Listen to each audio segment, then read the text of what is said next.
Thank you for listening and supporting the Daily Memphian.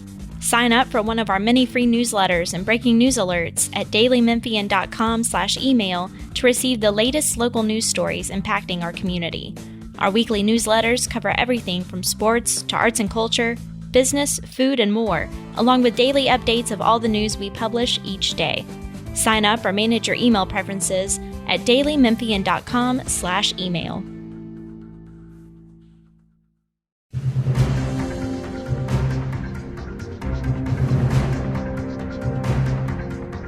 I'm Bill Drees, reporter for the Daily Memphian. Our guest is Memphis Mayor Jim Strickland, and this is On the Record. We record this for release on Tuesday, March 8th, 2022. Mayor, I understand the Memphis Zoo is releasing some old forest land it has in Overton Park that many years ago it intended to turn into an exhibit, and it becomes more complex from there. What can you tell me about this? Well, this all springs from leadership at the city, at the Overton Park Conservancy, and the zoo about how we could address the zoo's parking challenges in a much less controversial way that really benefits all the parties. So that's what, is there an alternative to reaching, even if it's very small, into the greensward and find a better solution. And so that's just one part of it. So what the overall deal is that the current zoo maintenance area, which is directly north of the zoo, and that will be converted to zoo member parking. And that will add about 300 additional spaces, which fully meets the requirements laid out in the agreement for 2017. The main lot may undergo a small renovation and restriping within its existing footprint to add more spaces, but the lot will not expand in size. The current zoo maintenance area is obviously used by zoo maintenance. They will move to 12 acres that the city general services maintenance crew uses on East Parkway. Once the city's general services maintenance crew moves out, the zoo maintenance staff will move in and occupy the buildings and the grounds that are north of the service road or entrance into that facility. Mm-hmm. And that is about 6 acres. At the same time, the southern portion of that space will be returned to recreational usage for the general public, including a new access point to the trails through the old forest. The Conservancy will lead programming for this newly available recreational space and can be used by Memphians. Several of the existing green spaces will that are still actively in use will remain so. Now, when you get to the existing main parking lot that the zoo has, there is a berm that separates the parking lot from the greensward. And that line of demarcation will still exist, but a new perimeter walking path will be established at that boundary of the current zoo parking, along with new plantings that will serve to separate the existing parking area from the greensward. In addition, the 17 acres of old forest that were reserved, I think, in the 1980s for expansion of the zoo will now forever remain part of the old forest. The city of Memphis will ask the Conservancy to manage this area of the old forest. In addition to that, 6 acres behind Rainbow Lake will be opened up to the public instead of blocked off for public use. Mhm. We think this solution works for everyone. It adds significant new park space for Memphians. It preserves the 17 acres of old forest. It provides the zoo with the parking it needs as a top tourist attraction in Memphis, and provides them with a better maintenance facility to continue the great operation that they have.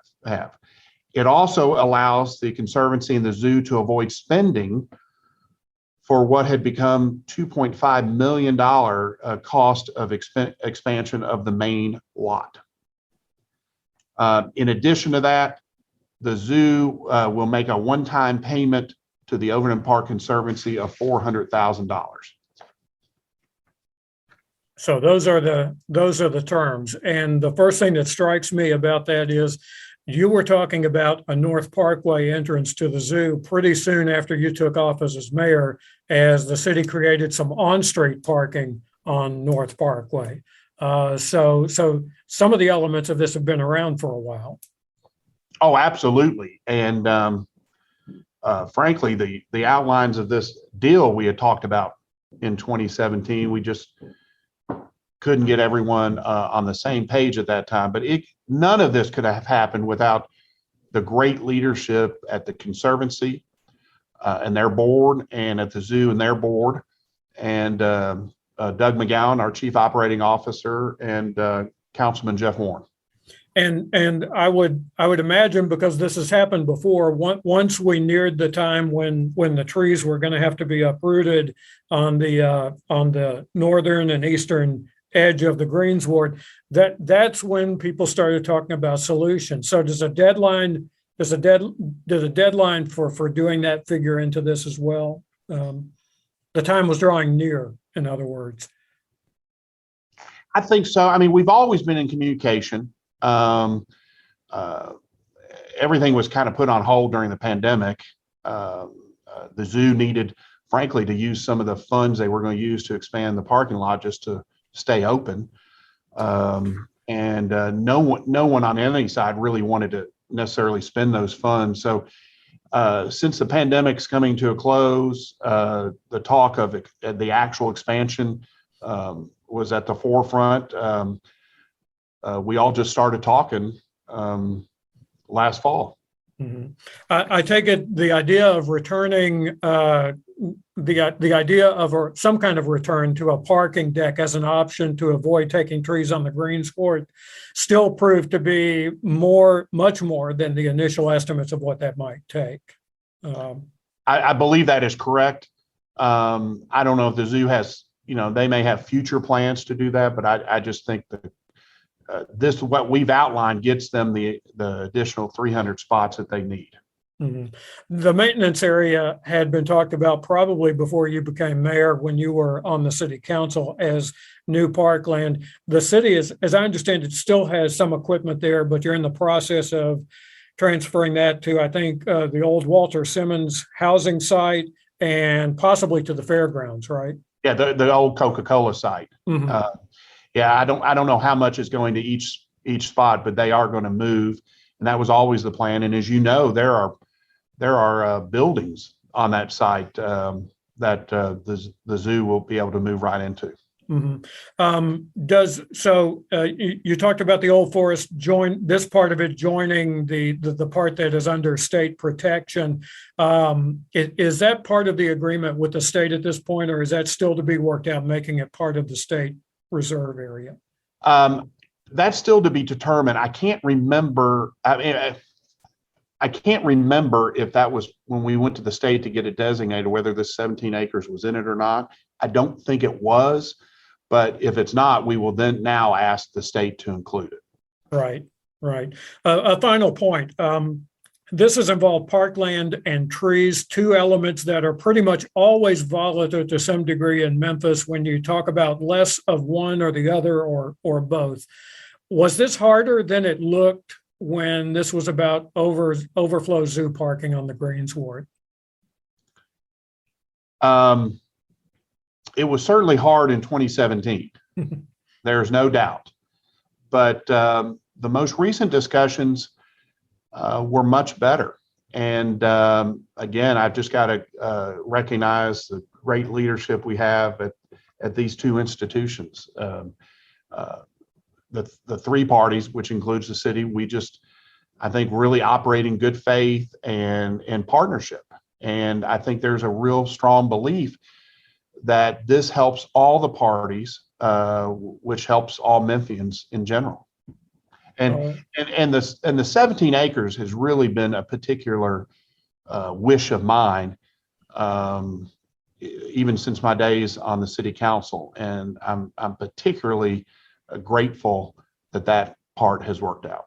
So you heard from constituents as a council member when the plans for the Chickasaw Bluffs exhibit were still on, and they didn't care for it, right? Correct. The citizen, especially particularly Midtown Evergreen residents, really worried about the loss of 17 acres of old forest, and we're concerned about it. And so I just think this is just a win for the city. All right. We've been talking with Memphis Mayor Jim Strickland. I'm Bill Dries, and this has been On the Record.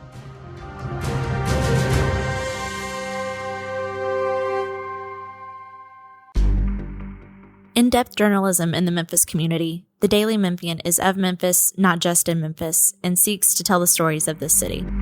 TheDailyMemphian.com. Truth in place.